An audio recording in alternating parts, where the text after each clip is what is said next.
शेतकऱ्यांची नावं, एक आहे चरण चौरे, दुसरा आहे रमेश माने. चरण चौरे आणि रमेश मानेंचे फोटो मी यांना सांगितलेलं होतं की जरा साहेब जरा आपण फोटो व्यवस्थित करा. हा चरण चौरे. आता तुम्ही म्हणाल की फोटो सहज काढलेला आहे. नाही, असं नाही. हा फोटो सहज काढलेला नाही. हा चरण चौरे हा जिल्हा प्रमुख आहे एकनाथ शिंदे साहेबांचा. सोलापूरचा जिल्हा प्रमुख आहे. बघा, म्हणजे खूप लोक म्हणतात की शिंदे साहेब खूप पैसे देतात. बरं का, शिंदे साहेबांचा हात सढळ आहे. शिंदे साहेब कार्यकर्त्यांना खूप पैसे देतात. शिंदे साहेब खिशातले पैसे देतात की शिंदे साहेब कुठले पैसे देतात? शिंदे साहेबांकडे कार्यकर्ता का जातो? अहो पैसे खूप आहेत, पैसे खूप आहेत. पैसे कुठले येत आहेत? जे आकडे मी तुम्हाला वाचून दाखवले, जे एकाच व्यक्तीच्या घरात आकडे गेले, तो माणूस जिल्हा प्रमुख निघतो. जो दुसरा माणूस मी तुम्हाला दाखवला होता ज्याचा फोटो, हा भारतीय जनता पार्टीचा अत्यंत महत्वाचा पदाधिकारी. सोलापूर जिल्ह्यात या माणसाशिवाय पान हलत नाही भाजपचं असं लोक सांगतात. फडणवीस साहेबांची सगळी महत्वाची कामं अत्यंत विश्वासाने ज्याच्यावर सोपवली जातात तो हा रमेश माने, जो देवेंद्र फडणवीसांचा सोलापूरमधला राईट लेफ्ट वगैरे काय काय ते. आणि हा चौरे, जो एकनाथ शिंदेचा राईट लेफ्ट. पैसे कोट्यावधीचे. जर 2.5 किलोमीटरमध्ये जर एवढे पैसे जात असतील तर एकूण 59 किलोमीटरमध्ये किती पैसे? तर 59 किलोमीटरचे पैसे आमच्याकडे तयार आहेत. त्याची एक ना एक डॉक्युमेंट. दादा, पाईपलाईनची ऑर्डर दाखवा, त्याची आकडे दाखवा. हा, द्या चौरेंचं द्या. आता हे लक्ष्मण मानेंचं झालं. 10 गुंठ्यामध्ये एवढे पैसे काढलेत, हे फार विशेष आहे. 10 गुंठ्यामध्ये एखादा व्यक्ती किती वेळा पैसे उचलू शकतो आणि त्याला किती वेळा प्रांत पैसे देतात? प्रांत इतके ढ असू शकतात का? प्रांताला कळत नाहीये का की आपण एकाच व्यक्तीला किती वेळा आणि एकाच गट नंबर आणि एकाच सर्वेवर इतके पैसे देतोय? याचा अर्थ प्रांताला काही लाभांश जात होता का? म्हणजे प्रांत अधिकारी आणि एकूण सगळे जे अधिकारी आहेत या सगळ्यांची साठगाठ आहे का? सरकारला असं म्हणायचं आहे का की नाही, आमच्या याच्याशी काही संबंध नाही? महसूल खात्याच्या बावनकुळे साहेब किंवा प्राधिकरणशी संबंध असणारे लोक या सगळ्यांना जर असं म्हणायचं असेल की नाही, आमचा या प्रकरणाशी काही संबंध नाही, तर या सगळ्या अधिकाऱ्यांची चौकशी कधी लागणार आहे? या सगळ्या अधिकाऱ्यांना कोण बोलणार आहे? विशेष असे अधिकारी इतक्या काळानंतर ज्यांनी करोडोची माया जमा केली, असे करोडोची माया जमा करणारे हे चरण हनुमंत चौरेचं रेकॉर्ड आहे. हा चरण हनुमंत चौरे, ज्याची जागा किती आहे तर 300 चौरस मीटर, म्हणजे 3 गुंठे. 3 गुंठे जागा आहे साहेब. 3 गुंठ्यावर यांनी उचलले किती? तर 15,80,598 रुपये एकदा उचलले. त्याच्या खालोखाल एक दुसरा माणूस आहे ज्याला साधारणतः 1,22,76,600 रुपये मिळालेले आहेत. आता याच 3 गुंठे जागेमध्ये चरण चौरेंनी झाडे किती लावली? 3 गुंठे. 3 गुंठे जागेमध्ये झाडं किती लागली बघा? 81. आंब्याची रोपं लागली 307. 3 गुंठ्यामध्ये आंब्याची रोपं 307 लागली. आंब्याची झाडं, इथे संख्या आहे झाडांची. अहो हेच घेते मी साहेब, तुम्हीच लिहिले. 165. त्यानंतर कविता चरणराज चौरे, पुन्हा फोड केली त्याची. फोड करून पुन्हा पत्नीचं नाव घेतलं. मग पत्नीच्या नावावर काही झाडं दाखवली. मग आंब्याची झाडं किती त्याच्यामध्ये? तर आंब्याची झाडं 42. आंब्याची रोपं 15. एकूण झाली 57. पैसे किती दिले? तर पैसे दिले 20,68,441. पुन्हा आंब्याची झाडं 13. पुन्हा आंब्याची झाडं 2. एकूण 15. पैसे दिले 4,71,604. एकूण पैसे किती दिलेत? 3 गुंठ्यामध्ये एकूण झाडांची संख्या किती झाली? तर 3 गुंठ्यामध्ये एकूण झाडांची संख्या 487 झाडे लावली. म्हणजे हे तर आमच्या सुधीर मुनगंटीवार साहेबांपेक्षा सुद्धा भारी कार्यक्रम आहे. म्हणजे सुधीर भाऊनी 33 कोटी झाडं लावली होती. एक वेळ ती तरी पटतात, पण ही पटतच नाहीयेत. पण सुधीर भाऊंचीच कार्यकर्ते म्हणजे एकूण भाजपाचे कार्यकर्ते म्हटल्यावर काय पद्धतीनं लोक काम करतात की एकूण 487 झाडं ज्याचे 8,9,89,889,858 रुपये 3 गुंठ्यावर एवढे पैसे. परत पत्नीच्या नावावरची ही नुकसान भरपाई त्याच केसमधली 51,66,810. आकडे नुसते बघत जायचे आपण. 2.5 किलोमीटरचे. मी 2.5 किलोमीटरचं सॅम्पल ठेवलंय आपल्या समोर. मी 2.5 किलोमीटरचं सॅम्पल यासाठी ठेवलंय की ज्या सरकारला स्वतःच्या पारदर्शकतेचे फार असे ढोल वाजवावेसे वाटतात त्या सरकारला आमची विनंती आहे की तुम्ही विधान परिषदेत आणि विधानसभेमध्ये विरोधी पक्ष नेत्याला बसू देत नाही. तुम्ही जाणीवपूर्वक विरोधी पक्ष नेता नसावा आणि तुमचे घोडे तुम्ही मोकाट दामटावे या पद्धतीने तुमचा मोकाट अनियंत्रित कारभार तुम्ही चालू ठेवता. जर तुमच्यामध्ये खरंच चाड असेल, जर तुम्हाला खरंच लोकप्रतिनिधी म्हणून पारदर्शक कारभार तुम्हाला करायचा असेल तर या सगळ्या आकड्यांबद्दल सभागृहात देवेंद्रजींनी बोललं पाहिजे. या सगळ्या आकड्यांबद्दल भूसंपादन खाते आणि हा सगळा निधी जो केंद्रातून आलेला निधी जो इथल्या लोकांनी वितरित केला तो निधी वितरित करताना संबंधित सगळ्या खात्याच्या मंत्र्यांनी याच्यावर बोललं पाहिजे. आणि जर त्यांना बोलता येत नसेल तर त्यांनी त्यांचे राजीनामे तयार ठेवले पाहिजेत. त्यांना जर असं वाटत असेल की नाही एक पत्रकार परिषद घेतील सुषमा अंधारे आणि गप्प बसतील तर असं नाही. जोपर्यंत हा प्रश्न धसास लागत नाही तोपर्यंत मी यावर बोलत राहील. आज आकडे इतके जास्त आहेत की माझाही सांगताना गोंधळ उडतोय आणि तुमचा ऐकताना गोंधळ उडतोय. कारण एकाच वेळेला इतके सगळे आकडे आम्ही तुम्हाला द्यायचा प्रयत्न करतोय. याच्यामध्ये पुन्हा चरणराज चौरे अच्छा आता याच्यात परत 10 गुंठे, परत चरण चौरे, परत त्याची झाडे आणि परत त्याला नुकसान भरपाई 18,15,000.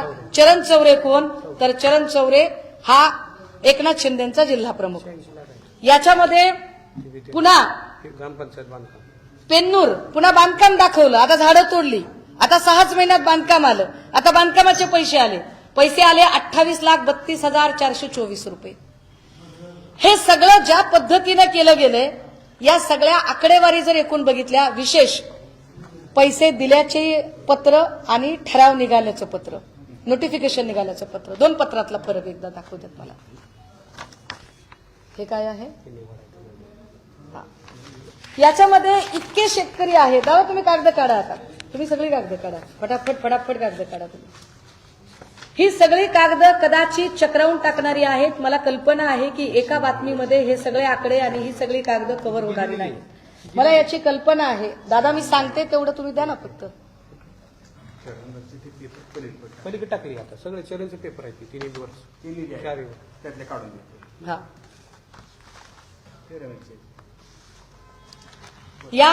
या सगळ्या कागदपत्रांमध्ये एक कागद तर एवढा विशेष की एकीकडे सरकारच सांगतं की त्या भागात पाईपलाईन नाही, दुसरीकडे सरकारच तब्बल 9,38,00,000चं त्याचा नुकसान भरपाई दिली याचं पत्र काढतं. एकाच वेळेला सरकारच सांगतं एका ठिकाणी की नाही या सगळ्यांमध्ये आम्ही आता नुकसान भरपाई दिलेली आहे. अहो दादा ऐका ना, कमी बोला आणि कागद दाखवा.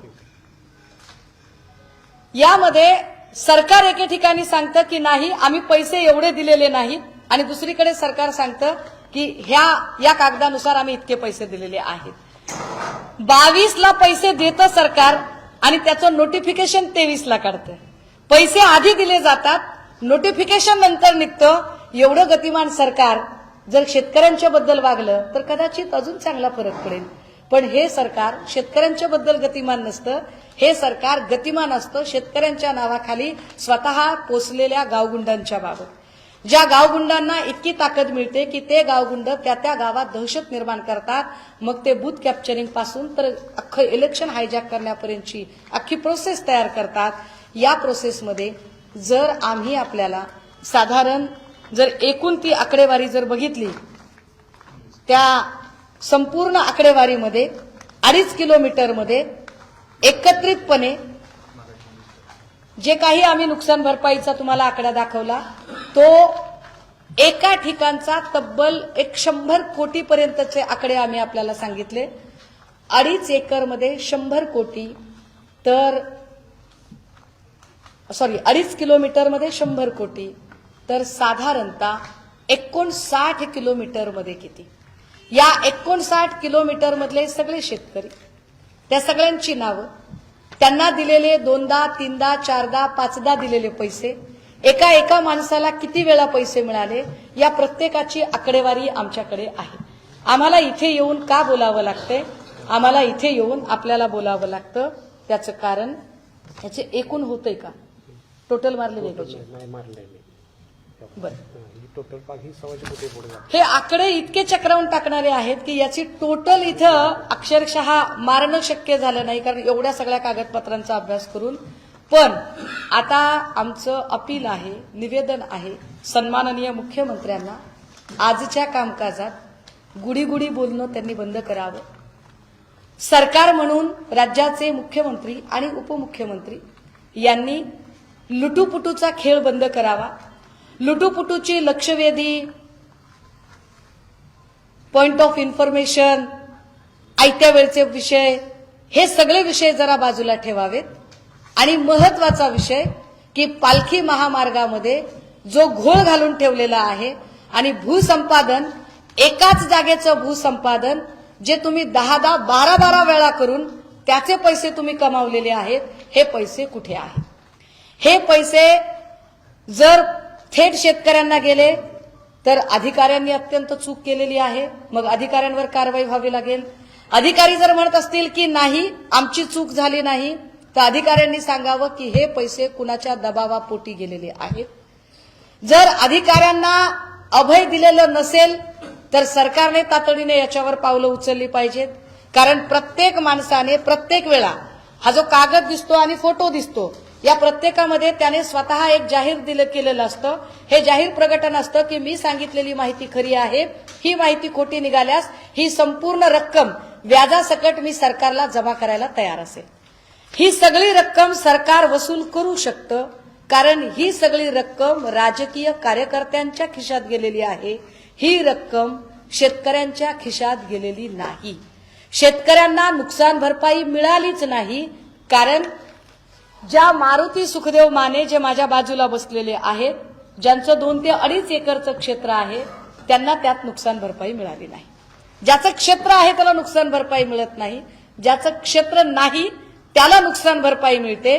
आणि अशा नुकसान भरपाईच्या आकड्यांचा खेळ हा करोडोच्या घरात जातो, ज्यामध्ये पाईपलाईन सन 2016 ते 22 पर्यंत पाईपलाईन, विहीर आणि बोअरवेलची नुकसान भरपाई, 2023 ते 25 मध्ये अचानक या संदर्भातले अर्ज येतात.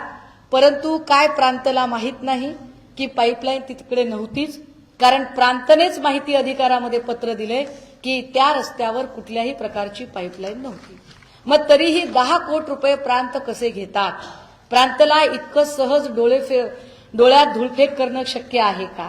संबंधित खात्यातल्या वरिष्ठ मंत्र्यांचा, सचिवालयाचा, वरिष्ठ अधिकाऱ्यांचा, IAS ऑफिसर्सचा याच्यामध्ये हातखंडा नसेल कशावरून? आणि जर नसेल तर तसं सभागृहामध्ये या संबंधाने सन्माननीय मुख्यमंत्र्यांनी आता उत्तरं दिली पाहिजेत. कारण हे माहिती अधिकारमध्ये स्वतः कार्यालयाने दिलेलं पत्र आहे, ज्या पत्रामध्ये कार्यकारी अभियंता सार्वजनिक बांधकाम विभाग क्रमांक 2 सोलापूर वरील विषयी आपले दिनांक 11 जानेवारी 2023 चा अर्ज कार्यालय नोंदणी क्रमांक 3/23 रोजीचा अर्ज या कार्यालयास टपालाद्वारे 11 जानेवारी 2023 रोजी प्राप्त झाला. या अर्जात आपण माडा मोहोळ पंढरपूर राज्य महामार्ग क्रमांक 141 खालून गेलेल्या पाईपलाईन परवानगीविषयी माहिती मागितली आहे. त्यानुसार कार्यालयाकडून उपलब्ध कागदपत्रांची व दस्तावेजांची तपासणी केली असता मोहोळ पंढरपूर राज्यमार्ग क्रमांक 141 खालून महाराष्ट्रातील सर्व बातम्यांचे विश्वासार्ह व्यासपीठ, सकाळच्या सर्व सोशल मीडिया प्लॅटफॉर्मला लाईक, फॉलो आणि सबस्क्राईब करा. तसंच सर्व नोटिफिकेशनसाठी बेल आयकॉन प्रेस करायला विसरू नका.